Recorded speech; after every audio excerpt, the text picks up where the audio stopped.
Welcome back to the second part of Predictions on the Weekend, the show. We now move into some of the really, really big games of this weekend, starting with the best team in North London against a team... The what? The best, factually accurate. Yeah, that's true. Versus Watford, who are just above North London, geographically. Now, Flav, you've been sort of smug for the last 24 hours. I don't think I've seen... Well, there's something on that face. It's drifting out, the smugness. I've got two questions for you. Yeah. OK. Firstly, don't roll your eyes. Can you win the Premier League? And secondly, Flav, I know you, I know what you like. Can you deal with the stress of it? Robbie, can we win the Premier League? Can Tottenham win the Premier League?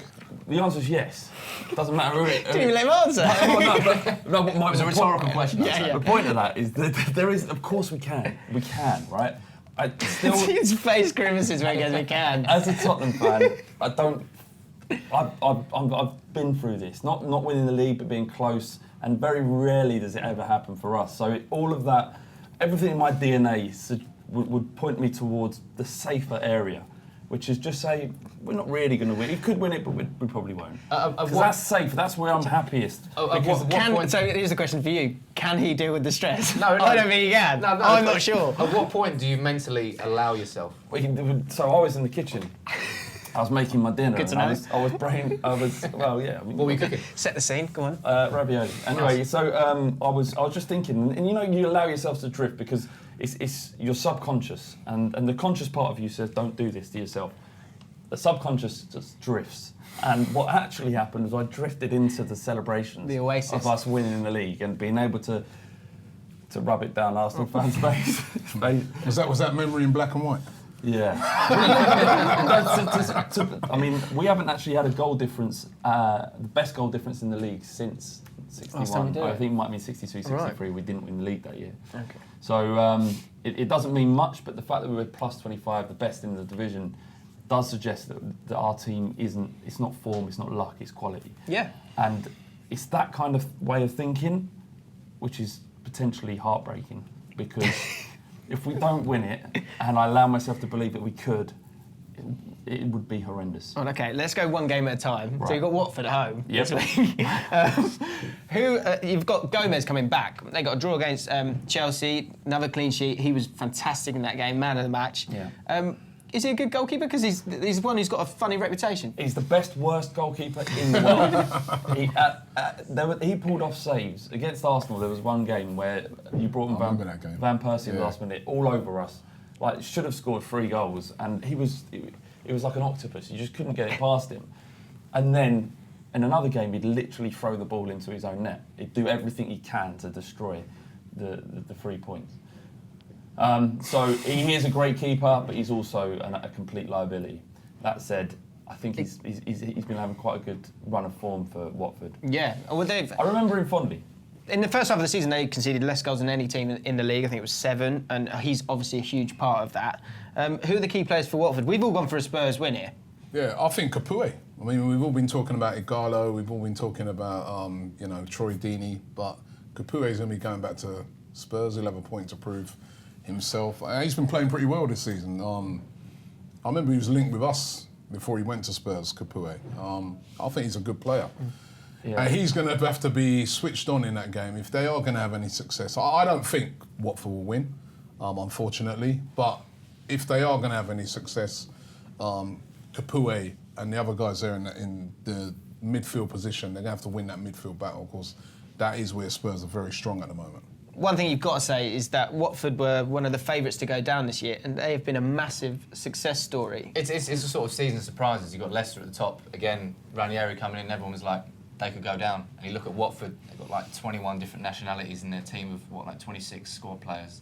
Got a new manager, just come up. Every year they've come up, they've gone back down straight away. So on paper, you'd say, right, Watford are going down. It's a funny one, yeah. Surprise everyone, really. Yeah, there shouldn't be that. There's clearly a sort of bond between them all, and I guess the person you've got to give that credit to is the manager, right? Yeah, well, he's obviously done a good job. They're 9th in the league, and it is a season of surprises. I suppose in the best possible way, because Watford fans will be delighted where they are, and maybe they can do what Stoke did and come up, because Stoke are consistently in the Premier League now. They've transformed themselves into they're not getting relegated team.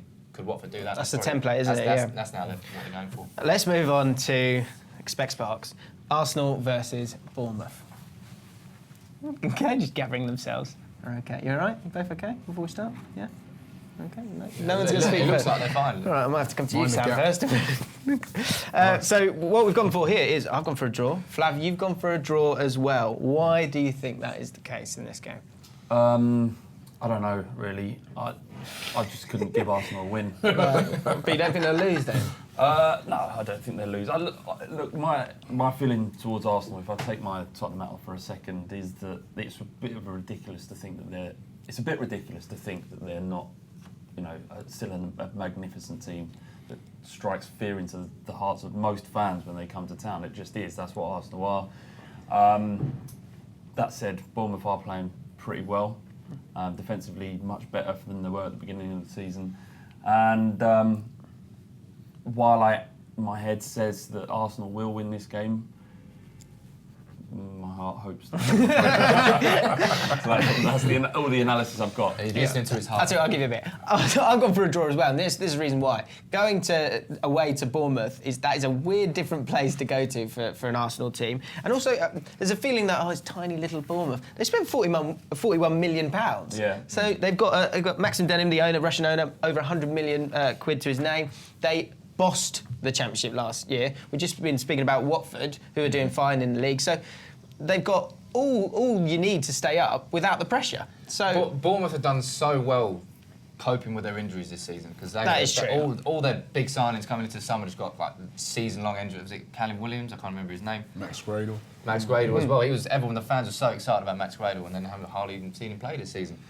So I think they should be proud of that. But as United found out, and we went to Bournemouth, we went after Wolfsburg, and then we just got schooled by Bournemouth, which was just as much our fault as it was them playing well. But Arsenal now are going there off the back of another frustrating.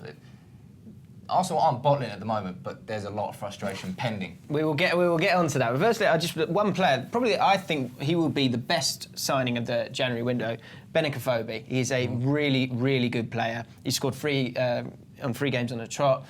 Robbie, he was at Arsenal. What are your thoughts on him? He was a good player at Arsenal, but he was just at that time he was a young up and coming player. No chance really of getting into the first team. They sent him out on loan to MK Dons. He scored that famous hat-trick against Man United, and then he's gone to Wolves. He's done really well, and now he's back in the Premier League. And I'll take my hat off to him. He'll be their biggest threat, won't he? Yeah, he's very quick, strong, direct centre forward, and I think he's going to do very well in the Premier League. Hopefully, it won't be on the weekend, but he'll have a point to prove. So it's going to be again a player that we're going to have to watch very carefully because he will have a point to prove. Do you think it's a lack of insight on Wenger's part not keeping him on? It's a hard one. I mean, I've had fans. You're about to answer that seriously and then saw you and turn around. Yeah, but listen, it's a valid question that he's asking because a lot of Arsenal fans have said, why did we let him go? But I think he'd be a great player to bring off the bench. It's always easy sometimes. I remember before when Benicophobe was at the club, he was not really anywhere near the first team. There was loads of players ahead of him. So it's a hard one. Maybe when he was on loan at MK Dons, I think why some people have been having a bit of a moan is that when he was sold from Wolves to Bournemouth, we had a clause written in the contract that said that we've got first refusal on him if Wolves were going to go and sell him to anybody else. And we decided not to take that up. So, you could argue. But then I can also see that if we did buy Benicophobe, he started off well. There'd be also fans saying, well, hold on, we need a player like Aguero, world class. So, you can't please everyone. You can't please everybody. I think I'm just happy that he's at Bournemouth. I hope that he does well, just not this week. Fair enough. Yeah, I mean he's got a point to prove. He'll be up for that game. But some of these Arsenal players have got a point to prove as well. Which ones in particular need to step up in this game? There's a few. I'd say some of our British core players at the moment. We call them the British core at Arsenal. There's a lot of heat on Walcott at the moment. Yeah, they're having a disappointing season. Theo Walcott started the season really well. Was playing as a striker. Was doing really, really well off the back of his FA Cup goal in the final. Got injured. Since he's come back, he's been pretty poor. Oxlade-Chamberlain has had a lot of chances this season, has been poor. These guys, Aaron Ramsey as well, in the midfield position, has been quite poor since he's come in after the injury to Santi Cazorla. So I think those three we need to start seeing more out of them in these games. They need to step up. But where I am feeling confident is that Alexis is back. You saw the other night, he had a few chances. I kind of get the feeling that he will enjoy himself against the Bournemouth defence.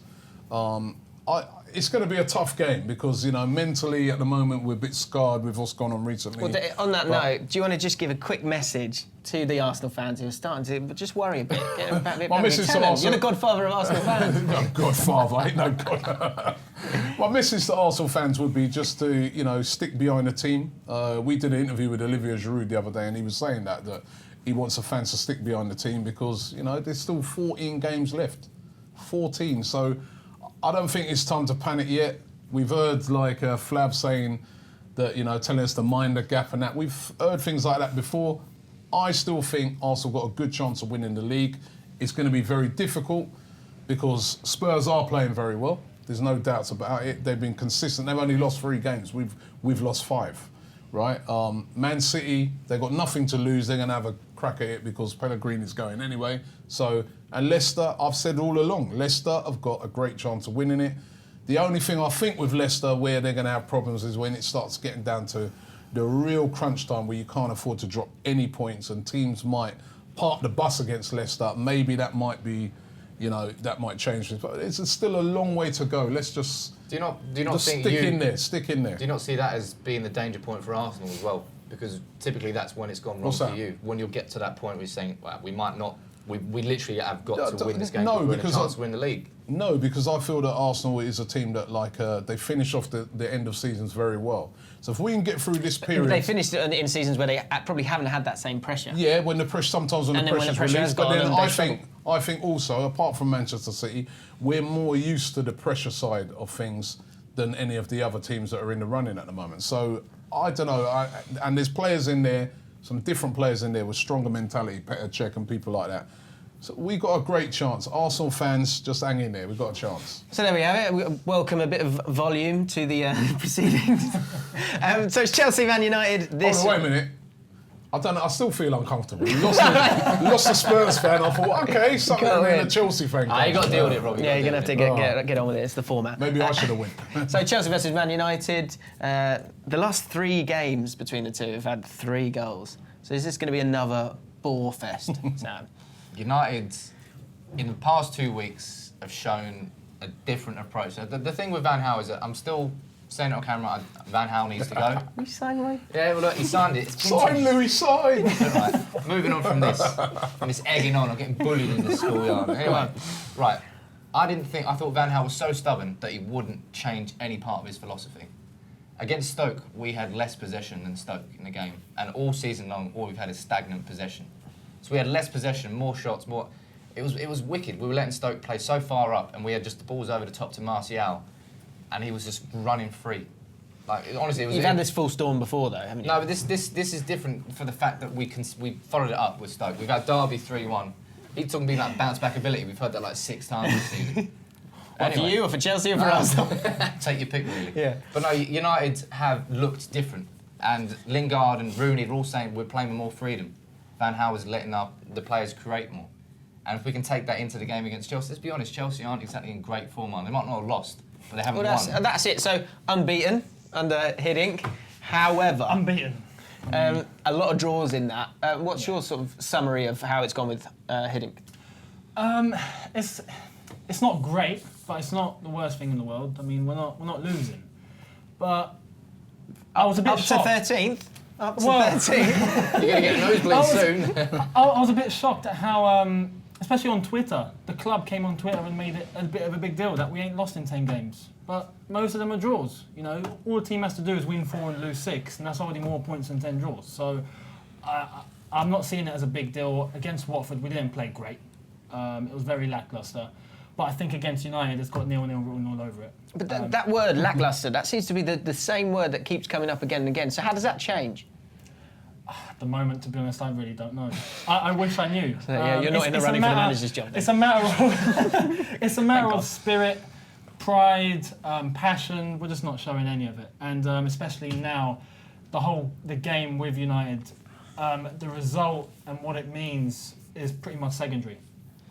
For us, anyway, I don't know. I think United are coming there, just, they're still in contention for the league. Possibly. 10 points off that. We've still got a chance? Yeah, we've got a chance. Any team in that top 6 can win the league this year because of how much surprise, and you think, Leicester are going to go and spank City 4-0, or then Arsenal might lose to Bournemouth. You don't know what's going to happen in this Premier League this season. Robbie, as the neutral, how do you see this game going? I've got to say, I think it's going to be a draw. If I was going to go for Chelsea because they're at home, but United are on form at the moment. I don't know. I think 1 game. 2 games. Yeah, 2 games form according to 6 goals in 2 games. And there were 2 sides of them at Watford. Yeah, and he spoke personally to Rooney this week, and they said that they're going to score goals. Rooney said he's scoring 2 this weekend. So let's go for a 2-2. The final word, Eunice, we need to leave to you. So how do you see this game playing out?